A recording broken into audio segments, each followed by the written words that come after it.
What do CEOs need to know about sales these days? A lot. Outdated sales strategies and tactics plague most companies today. Listen to what innovative CEOs and experts have to say about how to change all that with Sales Talk for CEOs. Welcome to Sales Talk for CEOs. You've probably heard me many times saying that selling is a team sport.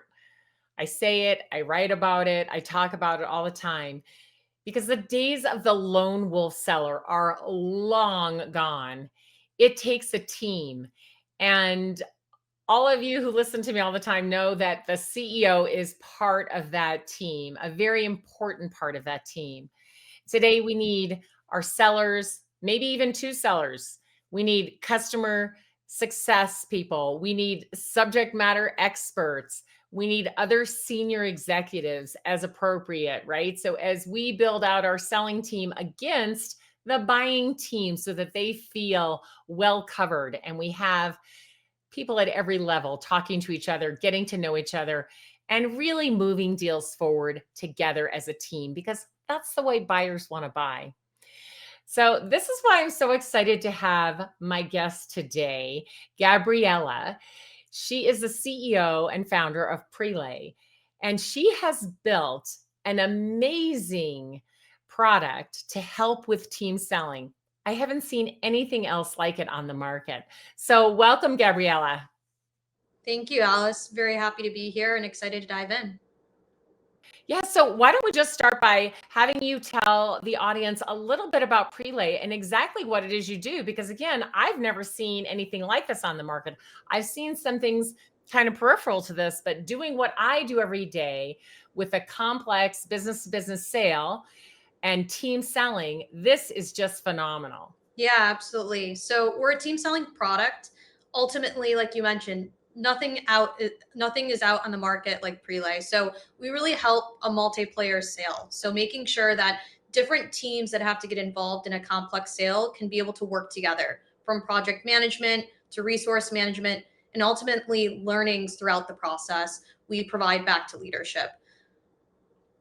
Yeah, well, it is a huge problem when you have team selling and yet all there is Salesforce and SharePoint to keep the information in, Mhm. and there's no logical flow or any way, for example, for the engineer to get the information they might need without the seller directing them to it. And the communication is just often so bad. And I'm sure you feel this way as a CEO with your sellers sometimes. Mhm. And all the CEOs that I talk to feel this way. They don't know what's going on in these deals, right? And so this becomes more and more important. So I want to learn about how you came up with this. So let's rewind back to 4 or 5 years ago, right before you started Prelay. What were you doing and how did you get the idea for this company? Yeah, absolutely. So prior to Prelay, I was in the scaling startup mode within San Francisco and really being able to be on the ground floor of companies that were growing very rapidly and globally at that. So the companies I was at in the past were in HR tech, fintech.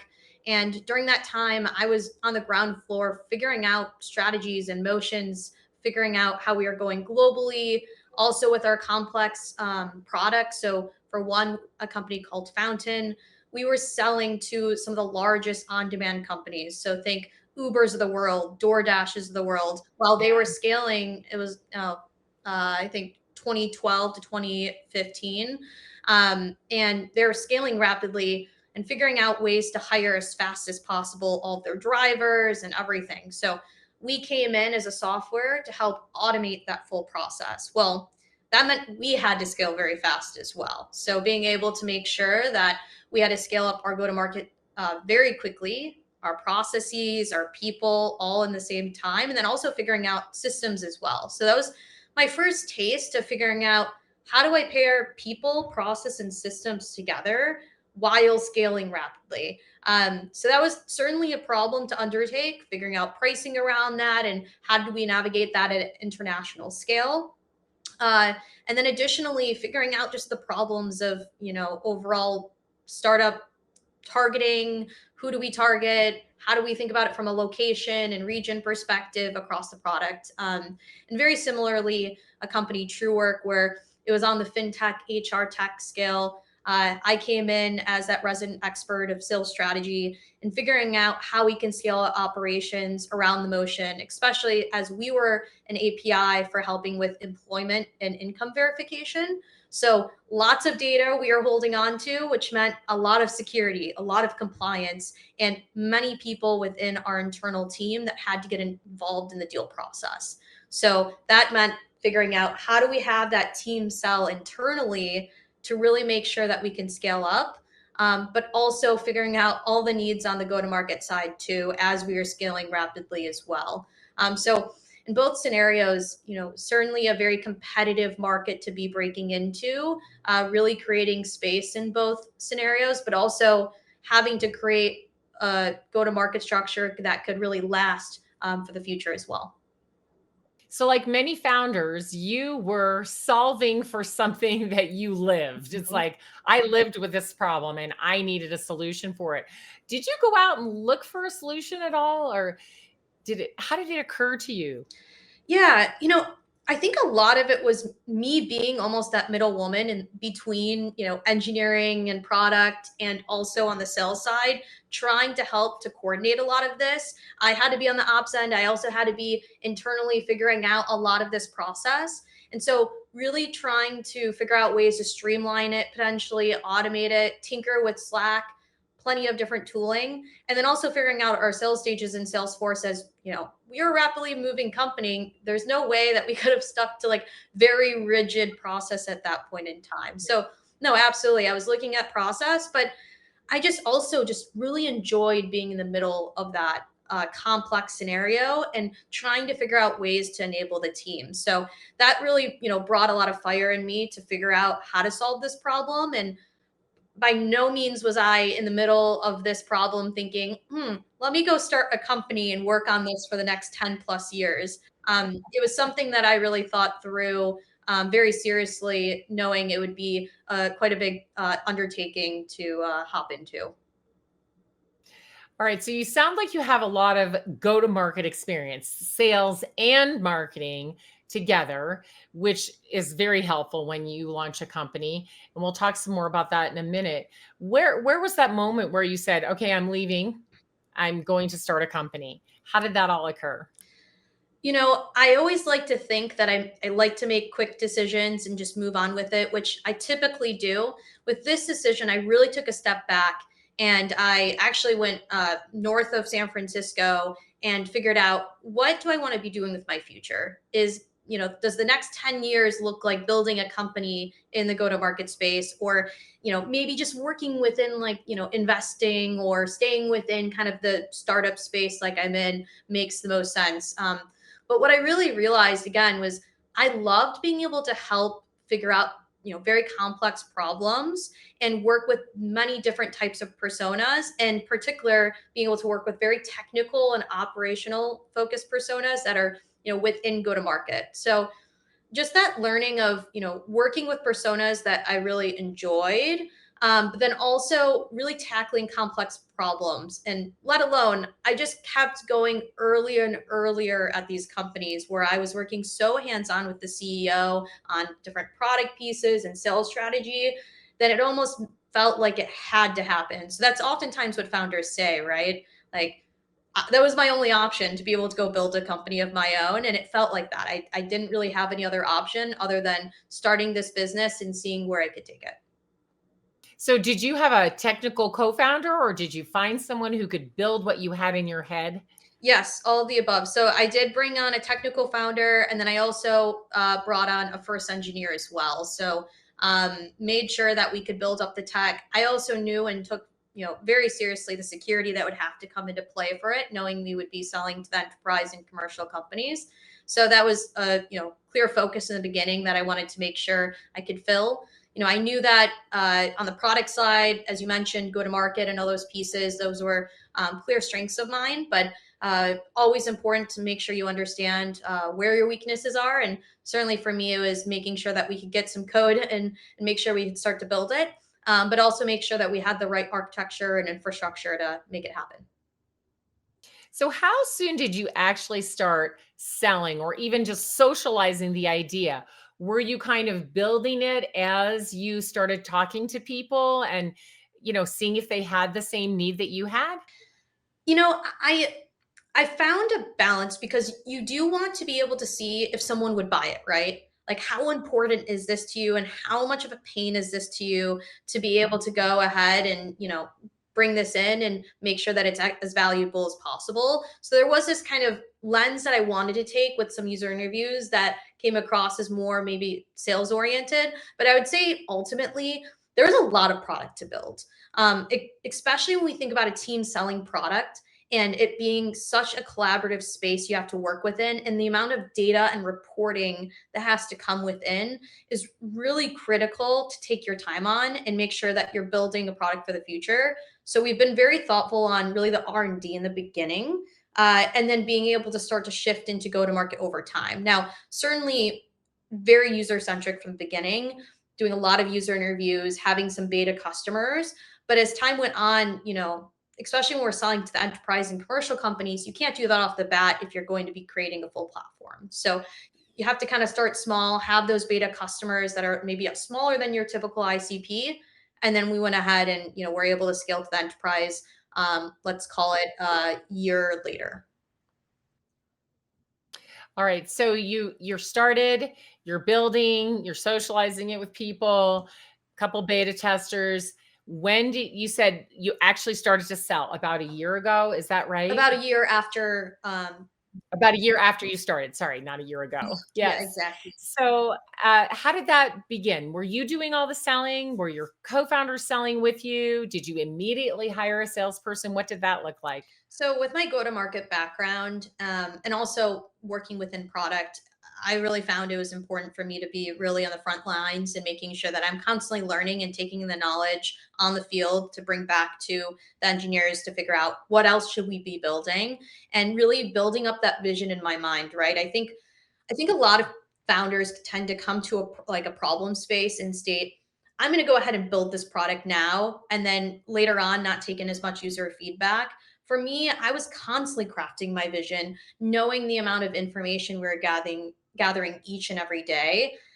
So definitely, I was very much in the front lines, but also really building up product in the background as we did that. I think, to be clear, sales and product and a CEO that's really tied to both is really critical.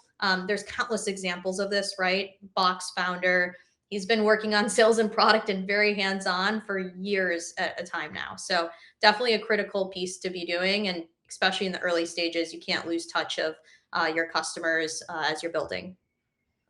Yes, of course. The very best CEOs that I know stay very close to the customer, understanding what the product needs are so they can translate that to their product team or bring their product team along and then just stay in the thick of things so they know what customers are thinking and feeling uh, before they buy and after they buy. And I think that is absolutely the way to go. In the beginning with sales and always, right? I always say that the CEO will always have a role in sales, but that role changes as the company matures, right? So you may not lead the whole sales effort anymore as your company grows, but you certainly will have a place, especially with your biggest customers and prospects. There'll always be a place for that. And then just listening, like you mentioned, listening to them. So where was it that you decided, okay, I can't run this company and do all the other things that I need to do and do all of the selling. So let's start building a team. And did you start with sales or did you start by taking some of the customer success pieces off and having that grow? Tell us how you did it.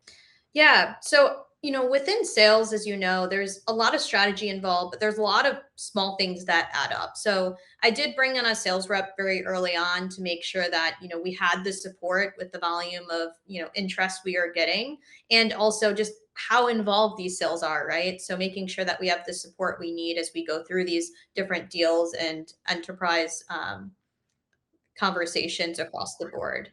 So, yeah, when we finally got to a point where the deals were just so complex. And additionally, being able to really make sure that we could cover all deals, I had to bring on a sales rep. So did bring on a sales rep pretty early on. And that person was really hybrid too. So they were able to do outbound, also able to really cover a lot of the deals that we're getting inbound, and also honestly just cover the full landscape of complex deals that we had to run through.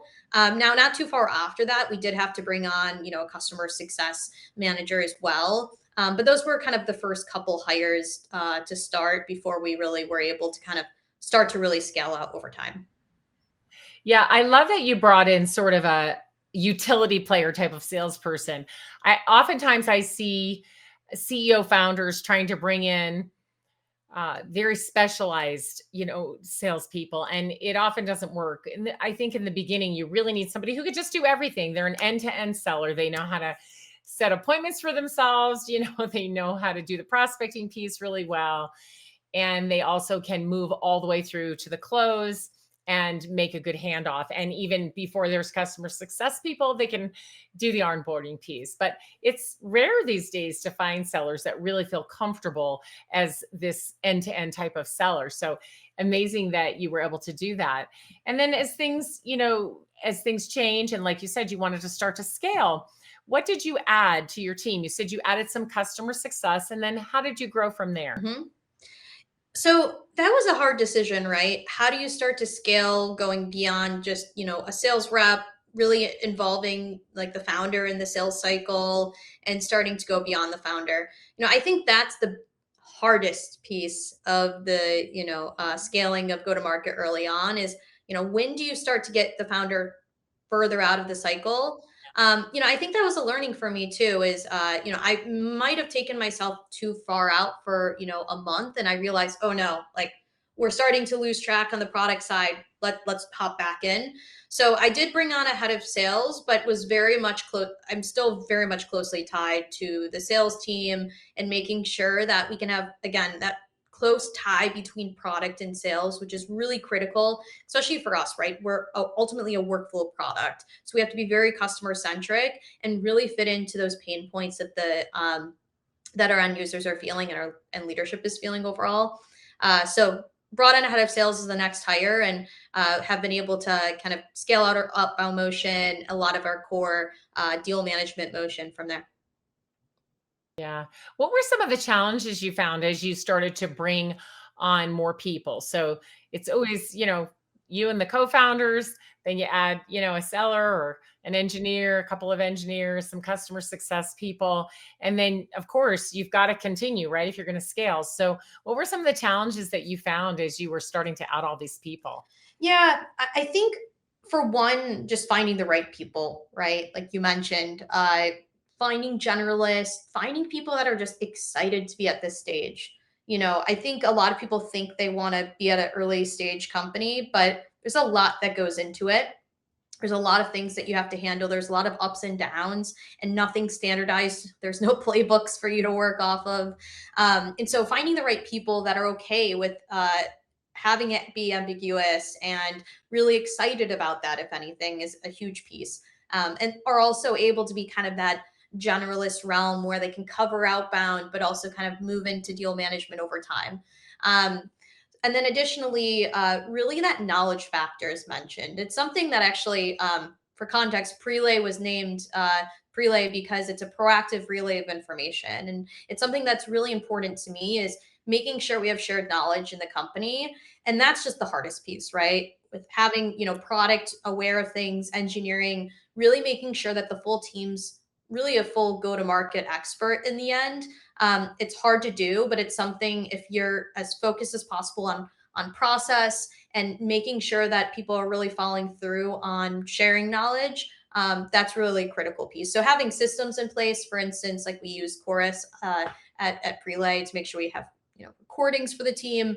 We're very focused on kind of that knowledge sharing piece, but it can be the most difficult if you're not careful, especially in a remote world. And of course, you use your own tool, right? Because you have a complex sale yourself, right? So you're going out to medium size and larger companies, some enterprise, and you're working a complex business to business deal also that requires Prelay. Absolutely. Yeah, it is a huge piece of our actually when we run Prelay for mutual action plans, proof of concepts, pilots, all of our deployments go through Prelay, even our engineering issues that come through. We're using a lot of our functionality for that. So 100%. And it's great to be an end user, get that feedback as well. Yeah, absolutely. All right. So you've grown your team. You mentioned to me earlier before we started recording that you have about 6 salespeople besides yourself now. And how many customer success people do you have now? We have a couple now. So we have a head of customer success, and then we also have a customer support specialist as well. Great. So you have people who can take the inbound and solve problems, and you also have that proactive outbound customer success piece, which supports sales as well. And so you're 4 years in and you're growing. And I'd love to hear what's next. Where do you expect to grow to in the next couple of years? What are some of your dreams for your company?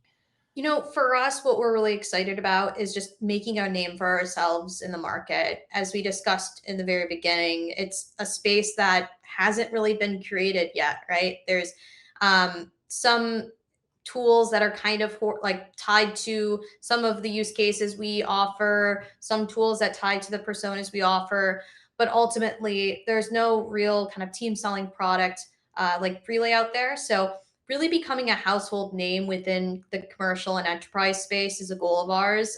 We do have some, great customers like Cohesity, Extreme Networks, Launch Darkly, and others. So really building up a lot of that logo base to make sure that we can really make our name for ourselves is huge. I think ultimately, when you're creating a category and you're creating a new product in a space, really starting to have that word of mouth and awareness is a huge kind of stepping stone in progress, and that's something that we want to get to at some point in time. Yeah. So as you grow, how are you deciding, okay, I don't need to be involved in this portion of the sales, or I do need to be involved in this portion of the sales? Because now, of course, your time is spent on so many things. And how do you help direct your sales team to know this is the time when you should bring me in? Mhm. Right. And here's the best way to use your CEO when you have a prospect or a customer, where you feel like you might need some senior power there, some senior executive power. Yeah, and I think I'm in a unique position there, right? Because I'm still technically our head of product and CPO. So, I get brought in when we have fairly complex workflows throughout the process, but also for very strategic deals. I'm pretty involved there, right? Making sure that we are moving the deal forward and we have the right use cases in play. Prelay really likes to find use cases with our prospects, really make sure that we land into the right thing and have, really clear adoption. And so, really being thoughtful in that in a lot of our strategic deals is pretty critical. And then outside of that, yeah, on the product side, having to get involved on conversations where it's a little bit more complex from that perspective. And then likewise, the standard where, maybe at a certain point when we have multiple stakeholders getting involved in a meeting, starting to bring me in at that point in time. But yeah, certainly with some deals, if we feel like it's critical enough, like I'll put my time in there. I always say sales is one of the most important and critical pieces of the business. So I'll make time for whatever meeting, crops up from that perspective. Yeah. So are you at a point where your sellers can do the whole thing end to end without you being involved? Or is it still that there's some point where on every deal will you need to get involved? Yeah, I think it's a balance, right? For our type of product, what we actually ultimately need is a solutions engineer, which is ironic because we have, SEs as our core user. So it is someone that we'll be bringing on, to be honest, shortly in the future. So I'm technically coming in for that kind of SE role right now. We have our product team periodically doing that as well. So it is, if anything, very much a team sell right now from that perspective. But otherwise, from like an end-to-end like selling perspective, 100%, they're able to sell. They can do, presentations, do the value docs, whatever they need to do, and do the outbound as well. But the SE component is definitely an interesting one for us, right? When you have a workflow product, it's really critical that you have like an SE or a technical support layer there. And that's something we see with all of our customers. It's It's interesting because, like we talked about, there's a generalist factor to all this. It'd be awesome to have a generalist that can do all of it. But there is a certain point where, teams have their strengths and the technical component can just go far beyond the bounds of a sales rep. And so that is certainly something that, I fulfill in a lot of ways. And we have other team members that do that as well in support of our deals. But over time, I can imagine our SE organization being very large over time. So.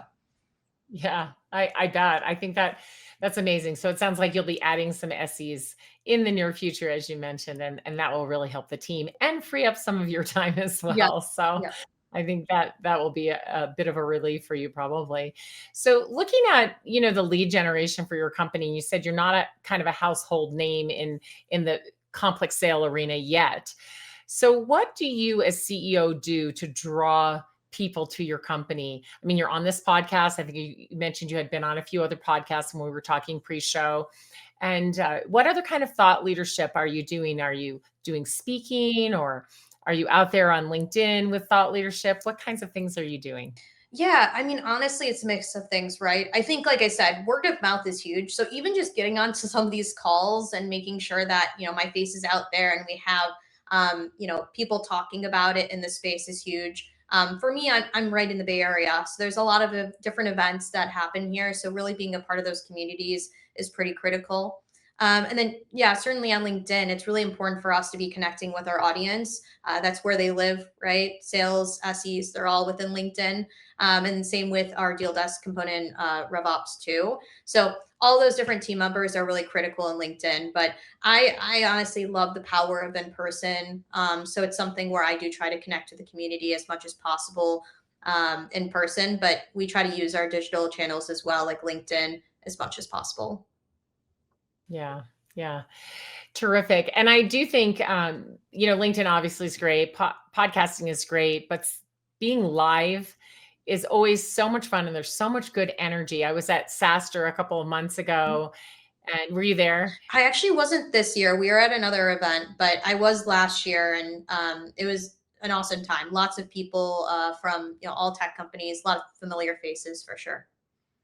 Yeah, so much fun to just have that energy back. I think we lost a lot of that during COVID, but people are excited to be in person. And then, you're so articulate. I think any chance you get to speak would be just amazing for your company as well. So I think all of those things are great. And I'm curious if you have built an advisory council of some type who's willing to open up their networks to make introductions for you. Yeah, no, I think that's a great question. That's actually something that I defined very early on. Thinking of like community and really tying that network effect into Prelay. One of our first investors and advisors was the co-founder of Box, Jeff Kleiser. He's SVP of engineering there. So he came on very early, heard we were building out the go-to-market, operations hub, and he knew that it was an interesting space to be within and was pretty excited. And off that rapidly, just bringing on plenty of people like the SVP of sales over at Datadog, also Databricks. Our main investor at General Catalyst is the ex-CTO of Dropbox and SAP. So really having these enterprise and commercial players, especially in the go-to-market space, but also product and technical side, are really critical to making sure that we have the word out there. They're supporting Prelay as much as possible. But yeah, that network effect is huge. So absolutely, they're very bought in and very excited from that perspective on Prelay. Yeah. I think it's so important for founders to build that strong network effect, like you mentioned, whether you call it a board or an advisory council or call it nothing, just have your people who are willing to open their network to you and make those introductions, because as we all know, it's so much easier than going out cold, right? Yeah. So Yeah. Yeah. we do our fair share of cold, but boy, could we make it easier for sellers, right? Yeah, absolutely. And I think it goes beyond just like warm intros, right? I think a big thing is just awareness around the space. And anytime you can have that relevance with enterprises and commercial companies like Box and Dropbox or anything, that's just only going to bring legitimacy to the company very early on when it's in its infancy. So, Yeah. Yeah, absolutely. Well, I'm excited to continue watching your company grow. I am excited to learn more about what you do and share that, uh, out to the community that does the complex sale, that does the team selling, because again, I hadn't seen anything like this. And I think it's just phenomenal. So thank you so much for being on the show. I loved hearing your story. Thank you so much for sharing it with us. Yeah, thank you so much, Alice. Love chatting with you.